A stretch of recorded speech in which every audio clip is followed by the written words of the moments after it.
Fala, meus amigos inscritos, bom dia pra vocês. Domingo. Hoje partiremos lá pra Americana. Vamos lá tomar um café, porque é de café que a gente vive nas cidades. É nóis. Vai eu, o Luciano, tá esperando eu aqui no bosque. Resta a turma, ninguém quer ir. Os dois que vai, que é o João e o Jovair, não vai poder ir. Então é só nós dois. Americana, São Paulo.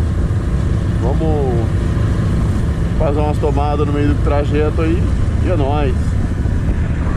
Fala, rapaziada, voltando aqui com o nosso amigo Luciano. Manda um salve aí, Luciano. Um pouquinho pra frente pra filmar. Uhul! Nós se encontra lá em Americana. Partiu abastecer a motinha e se embora. GPS na veia e é nóis. Fica com as imagens aí. E é isso aí, cara.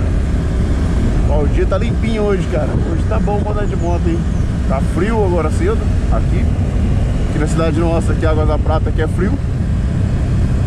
E eu espero que não vire pra chuva, né? Mas eu acho que não vai, não. Tá muito limpo o tempo. É isso aí.